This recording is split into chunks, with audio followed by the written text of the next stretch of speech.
She laughed. You really think I'd ever introduce you to my parents? Right in front of her friends. I just smiled and said, Don't worry, you won't have to. Then I left without another word. Later that night, her best friend texted me something that made me sit up straight. I'm 29, work in digital marketing, and until 3 weeks ago, I thought I was in a solid relationship. Her name was Jessica. We'd been together for 2 years. Not perfect, but I thought we were building something real. I was wrong. Let me back up a bit. Jessica and I met at a mutual friend's birthday party. She was funny, ambitious, working her way up at a tech startup. We clicked immediately. Within 3 months, she'd basically moved into my apartment. We fell into this comfortable rhythm, grocery shopping on Sundays, Netflix every weeknight, weekend brunches at our favorite spot downtown. I thought I knew her. I thought we were solid. Sure, there were small things. She never really wanted me to meet her parents, always had excuses. They're traditional, she'd say. I want to wait until we're more serious. 2 years felt pretty serious to me, but I didn't push. She also spent a lot of time with her college friends, which I thought was healthy. Independence in a relationship, right? I had my own friends, my own hobbies. I trusted her. The night it all blew up was supposed to be casual. Jessica invited me to meet her at this trendy bar downtown, where she was hanging out with her college friends. I'd met a few of them before, but this was a bigger group, maybe 7 or 8 people. I showed up around 8, found her at a table near the back, surrounded by mostly women and one guy I didn't recognize. She waved me over, didn't get up, didn't kiss me hello, just a wave. First red flag I ignored. I sat down in the empty chair next to her, ordered a bourbon on the rocks, tried to join the conversation. They were talking about some trip they all took to Miami last year. I wasn't there, obviously. Jessica had told me it was a girls' trip, and I'd encouraged her to go, even helped her book the flight. So I just listened, nodded along, laughed when appropriate. I felt like an outsider, but I figured I'd warm up to the group eventually.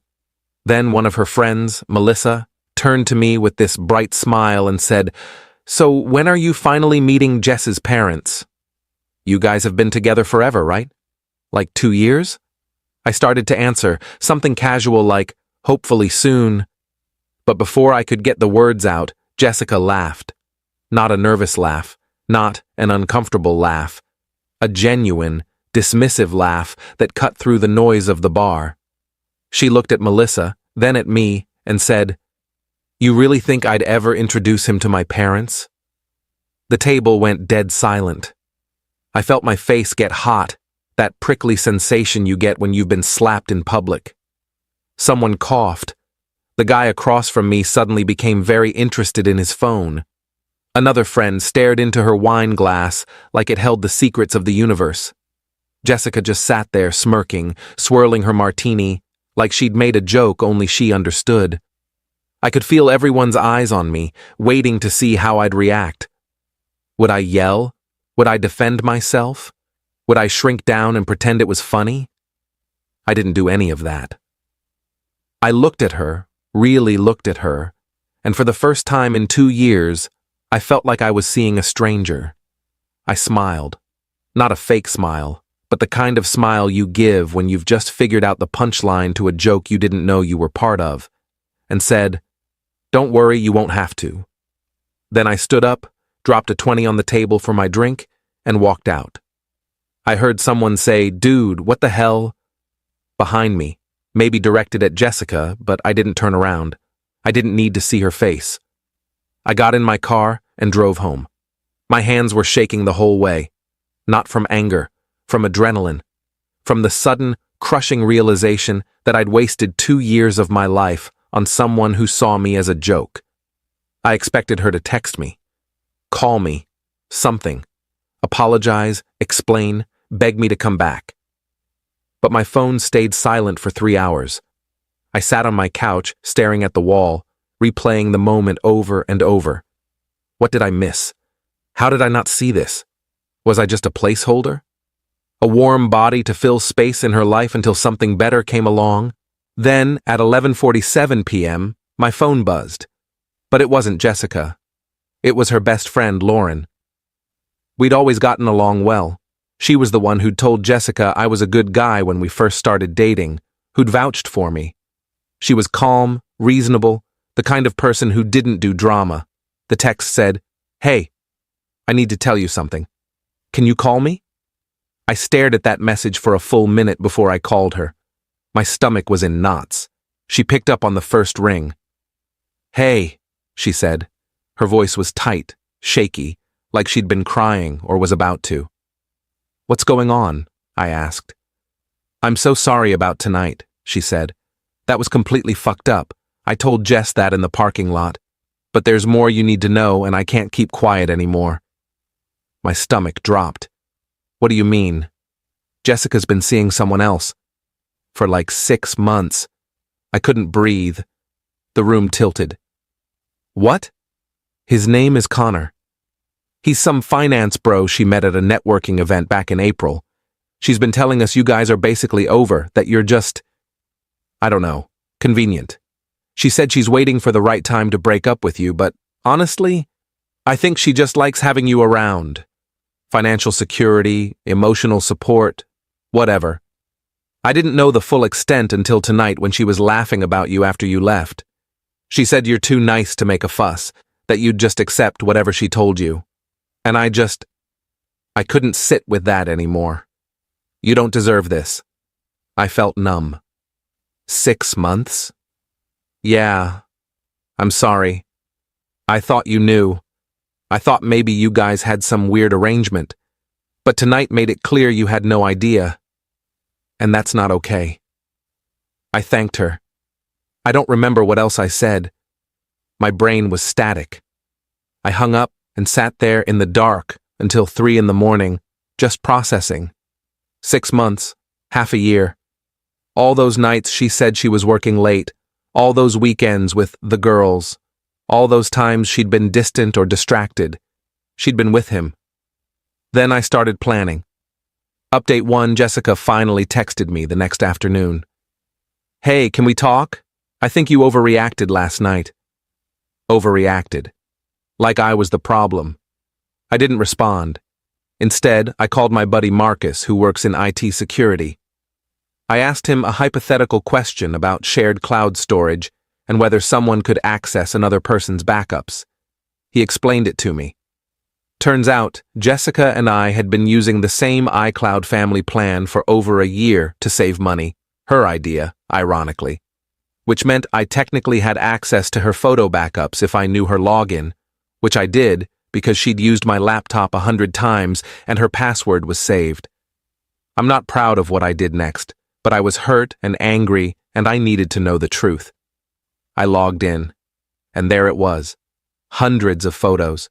Her and this Connor guy. Vacations I thought she took with work friends. Romantic dinners. Hotel rooms with rose petals on the bed. There was even a photo of them from 2 months ago at what looked like his family's lake house, both of them in matching Christmas sweaters, his arm around her waist, her leaning into him with the kind of smile she used to give me. I felt sick. I downloaded everything. Then I logged out and cleared my search history like I was committing a crime. She called me that night. I didn't pick up. She left a voicemail, her voice sweet, almost annoyed. "Look, I'm sorry I embarrassed you. I was drunk and stupid. Can we please just talk? I miss you." I texted back. "We can talk tomorrow. Coffee at Brewed Awakening, 2 p.m. She replied immediately, "Okay, thank you. I love you." I stared at those 3 words. I love you. Did she? Had she ever? I didn't respond. Update 2. She showed up 15 minutes late, wearing the blue sundress I'd bought her for her birthday. She sat down across from me, smiling like nothing had happened, like she hadn't humiliated me in front of her friends, like she hadn't been living a double life. "Hey," she said, reaching for my hand across the table. "I'm really sorry about the other night. I don't know what I was thinking. I was drunk and being stupid." I pulled my hand back. "Tell me about Connor." Her face went white, literally drained of color. "What?" "Connor. The guy you've been seeing for 6 months. She opened her mouth, closed it, opened it again. Who told you that? Does it matter? It's not what you think, she said, and I almost laughed, because that's what they always say. We're just friends. Stop. I pulled out my phone, opened the photos folder, and slid it across the table. I have about 300 photos that say otherwise. Her hand shook as she picked up the phone. She scrolled for maybe 5 seconds before she put it down, her eyes filling with tears. How did you... iCloud family plan, I said. You're terrible at technology, by the way. You should probably change your password. She started crying. Real tears this time, not the manipulative kind she'd use when she wanted something. These were panicked, desperate tears. I didn't mean for this to happen. Connor and I we connected. We met at this event and started talking, and it just happened. But I do care about you. I didn't want to hurt you. You didn't want to hurt me, I repeated slowly. But you humiliated me in front of your friends, spent 6 months lying to my face, and let me think we had a future together while you were planning your life with someone else. I was confused, she said. I didn't know how to end things with you. You're so good to me. You're stable and kind and convenient, I finished for her. That's the word Lauren used. Convenient. She flinched. She had no right. She had every right, I said. She's a better friend to me than you ever were a girlfriend. We're done, Jessica. I want you out of my apartment by the end of the week. I'll stay at Marcus's place until you're gone. Leave your key on the counter. She grabbed my hand across the table, her nails digging into my skin. Please, can we just talk about this? I'll end things with Connor. I'll do whatever you want. I made a mistake. Please. I pulled my hand away and stood up. No, we can't. And you should know. I already talked to the landlord this morning. The lease is only in my name. You have no legal right to stay. So pack your stuff and get out. I left her sitting there, crying into her cold coffee. I'd already talked to my landlord that morning, explained the situation. He was sympathetic, told me I had every right to ask her to leave. Update 3. She moved out in 3 days. Lauren helped her pack, texted me updates so I'd know when it was safe to come home. She's taking the coffee maker, one text said. I didn't care. She could take whatever she wanted. I just wanted her gone. Lauren texted me after, she's a mess. But you did the right thing. I'm proud of you. I blocked Jessica on everything, phone, social media, email. I even blocked Connor, though we'd never spoken and never would. I needed a clean break, a fresh start, no reminders. 2 weeks later, Lauren texted me again.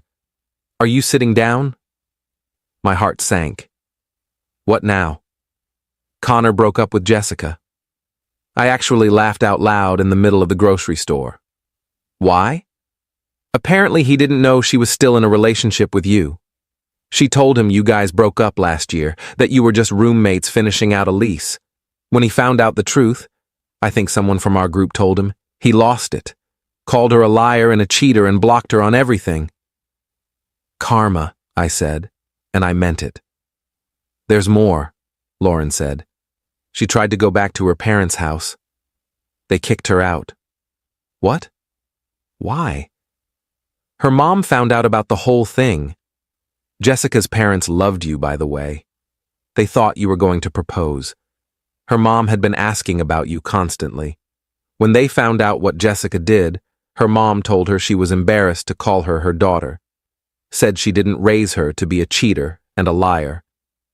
I didn't know how to feel about that. Part of me felt vindicated, like the universe was balancing the scales. Part of me just felt sad. Sad for the time I'd wasted. Sad for the person I thought Jessica was. Sad for the future I'd imagined that would never exist. Final update. It's been 3 weeks since I walked out of that bar. Jessica's apparently staying with Melissa now, the same friend who asked the question that started everything. I heard through Lauren that she's been trying to reach out to me through mutual friends, asking if I'd give her another chance. saying she's learned her lesson and grown as a person in 3 weeks. I won't. Last week, I went on a date with someone new. Her name's Rachel. We matched on Hinge. She's a 4th grade teacher, loves hiking, has a golden retriever named Pepper. On our first date, we talked for 3 hours and closed down the restaurant.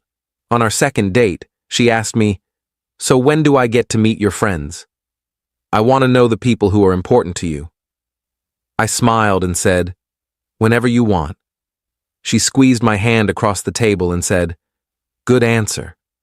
I'm not healed yet. Some days I still think about Jessica, about what I missed, about how someone can lie to your face for 6 months and sleep next to you at night.